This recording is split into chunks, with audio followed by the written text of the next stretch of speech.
இன்னைக்கு வீடியோல நாம பார்க்க போறது சாதாரண ஒரு நியூஸ் கிடையாது. ஐநா சபையையே ஓரம் கட்டிட்டு அமெரிக்கா தனி ராஜாங்கம் நடத்த போற இந்த போர்ட் ஆஃப் பீஸ் அமைதி வாரியத்தோட கருப்பு பக்கங்களை தான் அலச போறோம். காசாவில ட்ரம்போட மருமகன் போட போற அந்த ரியல் எஸ்டேட் ஸ்கெட்ச் தான் என்ன? இந்தியா ஏன் இந்த திட்டத்தை சந்தேக கண்ணோட பாக்குது? பாகிஸ்தான் உள்ளே வந்ததால இஸ்ரேலுக்கு என்ன ஆபத்து? இதெல்லாம் உண்மையிலேயே அமைதியை தருமா இல்ல அடுத்த உலக போருக்கு வித்திடுமா? இந்த பீஸ் போர்டுக்குள்ள ஒரு நாடு வரணும்னா $1 பில்லியன், அதாவது 8300 கோடி ரூபாய் பணம் கொடுக்கணும். இது அமைதிக்கான அமைப்பா இல்ல பணக்காரர்களோட பிரத்யேக கிளப்பா? அமெரிக்கா ஒரு பக்கம் டிராவல் பேன் போட்ட சில நாடுகளையே அழைத்திருப்பது ஏன்?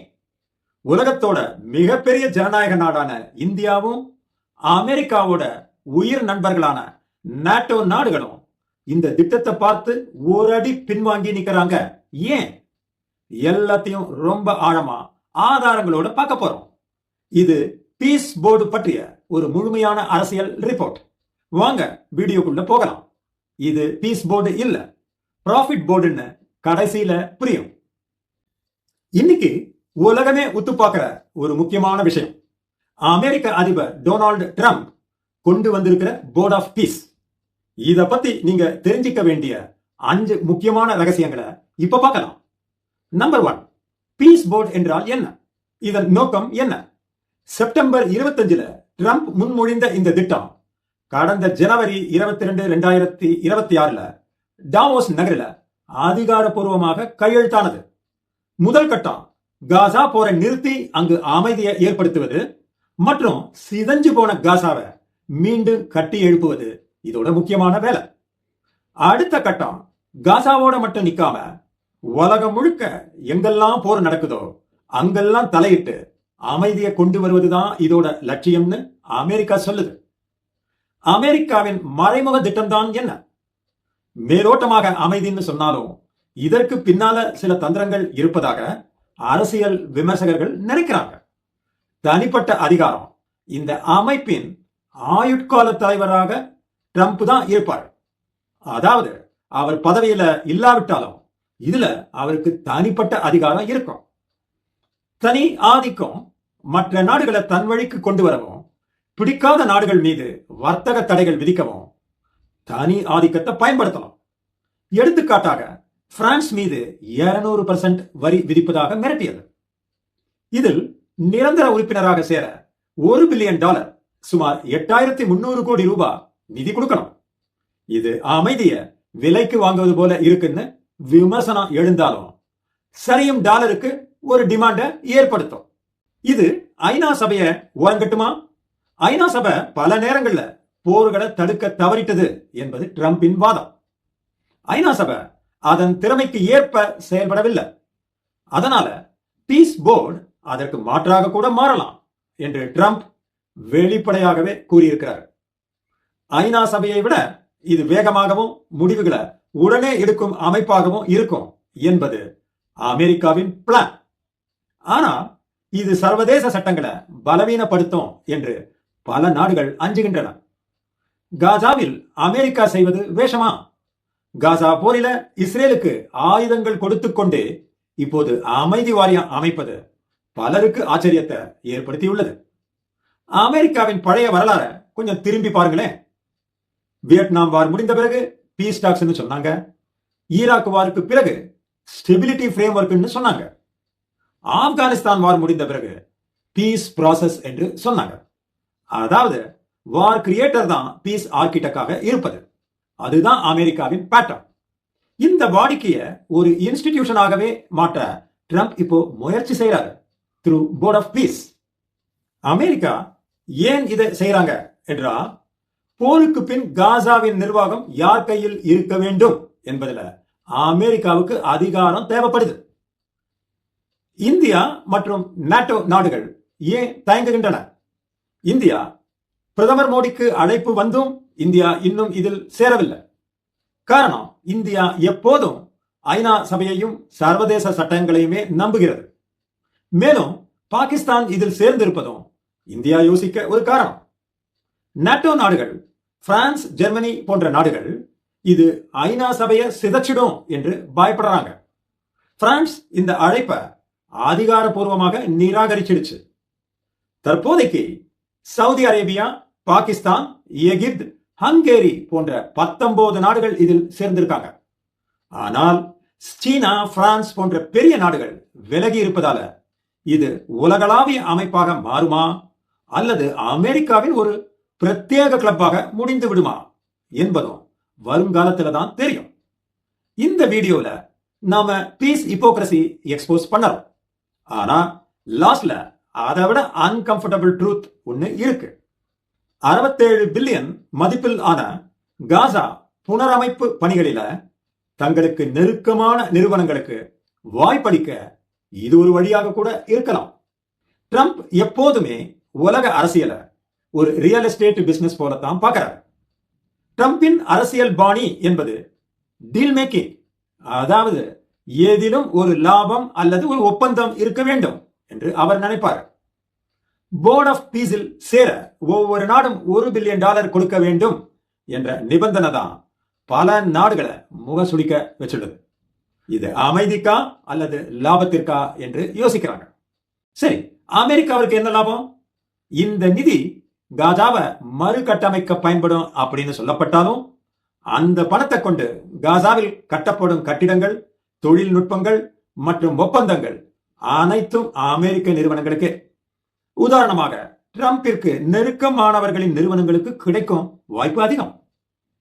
காசா ஒரு கடற்கரை பகுதி என்பதால அங்கு அமைதி திரும்பினால் அது ஒரு மிகப்பெரிய சுற்றுலா தலமாக மாறும் என்பது கணிப்பு. அதனால அவர் இத ஒரு மனிதாபிமான உதவியாக பார்க்காம ஒரு லாபகரமான முதலீடாக பார்க்கிறாரு என்ற விமர்சனம் வலுத்துள்ளது. ட்ரம்பின் மருமகன் ஜாரெட் குஷ்னர் அண்மையில டாவோஸ் மாநாட்டில காசாவிற்கான ஒரு மாஸ்டர் பிளான் திட்டத்தை வெளியிட்டார். இதில் பாலஸ்தீனியர்களின் அரசியல் உரிமை அல்லது சுதந்திரத்தை பற்றி ஒரு பேச்சு மூச்சு கூட இல்லை. காசாவின் கடற்கரை ஓரம் சுற்றுலா விடுதிகள், அதாவது ரிசார்ட்ஸ் மற்றும் வானளாவிய கட்டிடங்கள் கட்டுவது பற்றியே அதில் அதிக முக்கியத்துவம் கொடுக்கப்பட்டுள்ளது. இதெல்லாம் கேட்டா ஹிப்போக்ரசின்னு தோணும். ஆனா வெயிட், இதுக்குள்ள இன்னொரு லேயர் இருக்கு. உண்மையிலேயே காசா மக்களை முன்னேற்றுவதுதான் நோக்கமா அப்படின்னு பார்த்தா அது இல்லை என்றுதான் தோணுகிறது. பாலஸ்தீனியர்களுக்காக இதில் என்ன பலன் என்பது ஒரு பெரிய கேள்வி. இந்த திட்டத்துல பாலஸ்தீனியர்களுக்கு அதிகாரமே இல்லை. அவர்களுக்கு வேலை வாய்ப்பும் நவீன வீடுகளும் தருவதாக சொல்லப்பட்டாலும் அந்த பகுதியை நிர்வகிப்பது என்னவோ அமெரிக்கா தலைமையிலான பீஸ் போர்டு தான். பாலஸ்தீனியர்கள் தங்க நிலத்துல வெறும் தொழிலாளர்களாக மட்டுமே இருப்பாங்க, உரிமையாளர்களாக இருக்க மாட்டாங்க என்பதுதான் இந்த பிசினஸ் மாடலில் உள்ள மிகப்பெரிய பயம். ட்ரம்ப் பொறுத்தவரை பொருளாதார வளர்ச்சி இருந்தா போர் தானாக நின்னுடும் என்பது அவரது நம்பிக்கை. ஆனா அது ஒரு இனத்தின் உரிமை போராட்டத்தை வெறும் பணத்தாலும் கட்டிடங்களாலும் சரி செய்ய முடியுமா என்பதுதான் கேள்விக்குறி. அமைதி என்பது ட்ரம்பிற்கு ஒரு ப்ராடக்ட். அத அவர் உலக நாடுகளுக்கு விற்பனை செய்ய முயற்சிக்கிறார். இங்கதான் இந்த போர்டின் ஹிடன் அஜெண்டா வெளிப்படுது. அப்பாவி மக்களின் துயர் துடைப்பது நோக்கம் இல்லை. ஆனா அது ஒரு ரியல் எஸ்டேட் ப்ராஜெக்டாக முன்னிலைப்படுத்த முயற்சிக்கிறார். காசாவை புனரமைத்த பிறகு அவங்க மற்ற பிரச்சனைகளையும் களைவார்களாம். பீஸ் போர்டு வந்த பிறகு மீண்டும் ஏன் போர் பிரச்சனை எல்லாம்? அப்படின்னா ஒரு பக்கம் போர், அதுக்கு வேண்டிய மிலிட்டரி தளவாடங்கள் சப்ளை, அப்புறம் அங்கேயே பிறகு அமைதி சப்ளை.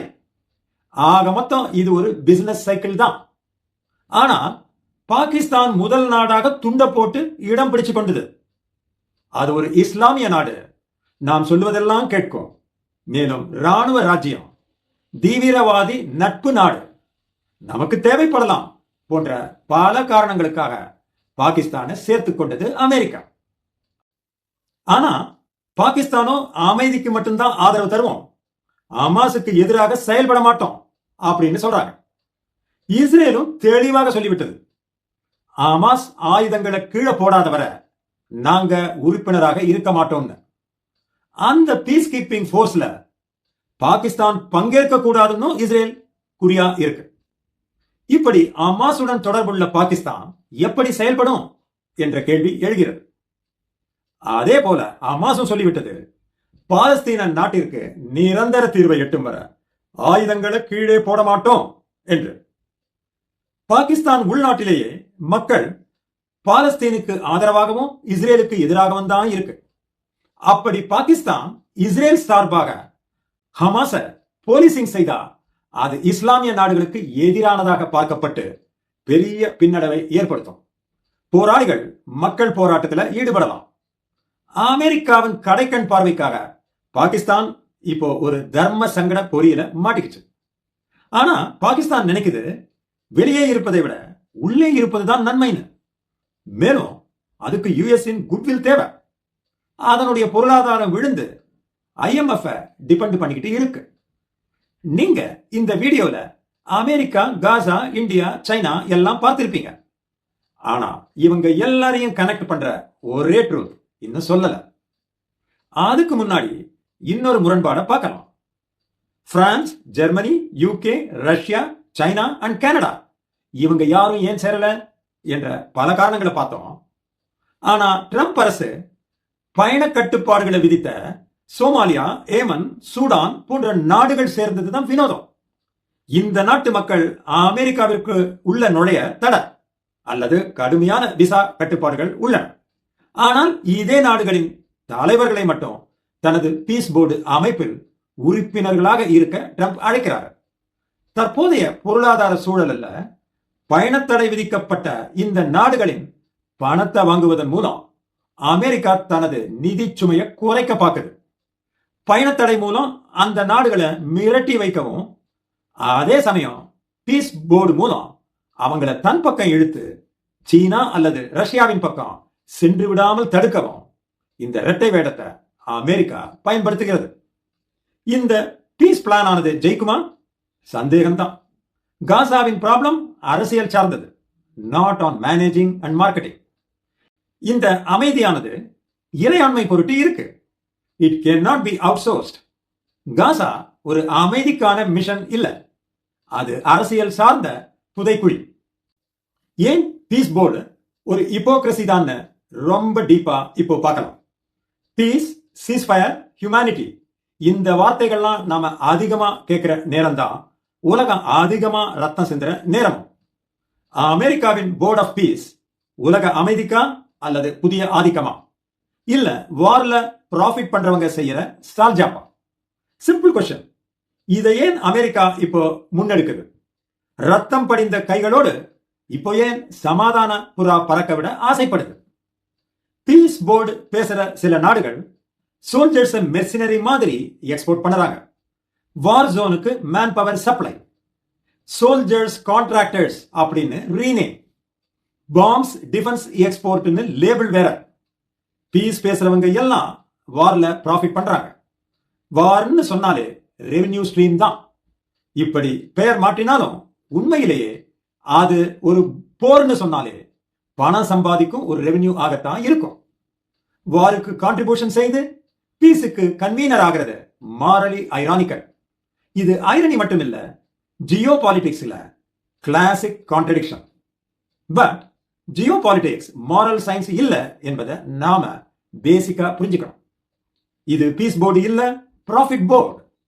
ஒரு பக்கம் பீஸ், சீஸ்ஃபயர், ஹியூமனிட்டின்னு ஸ்பீச், இன்னொரு பக்கம் வார் சப்ளை பண்ணி இன்வாய்ஸ் ஜெனரேட் பண்ணுவாங்க. இந்தியா சோல்ஜர்ஸ் எக்ஸ்போர்ட் பண்ணல, வார் மெஷின் டம்பிங் பண்ணல. அமைதியை பத்தி இந்தியா பேசினா வீக்னு லேபிள், வெஸ்ட் பேசினா மாரல் லீடர்ஷிப்னு பிராண்டிங் பண்றாங்க. இந்த பீஸ் போர்டை பத்தி நீங்க என்ன நினைக்கிறீங்க? கமெண்ட்ல நீங்க தீர்ப்பு சொல்லுங்க. தேங்க்ஸ் ஃபார் வாட்சிங் டில் தி எண்ட். வீடியோ பிடிச்சிருந்தா லைக் போடுங்க, ஷேர் பண்ணுங்க. கருத்து இருந்தா கமெண்ட் பண்ணுங்க. Please subscribe the channel. அப்பதான் நான் போடுற எஃபர்ட் உங்களை நேரடியாக வந்து சேரும். இல்லைன்னா யூடியூப் அல்காரிதம் உங்களுக்கு இந்த வீடியோவை காட்டலாம், காட்டாமலும் போகலாம். அடுத்த வீடியோ ரொம்ப சுவாரஸ்யமானது. So, please ensure the subscription to receive the next video. This is Ruchiram signing off.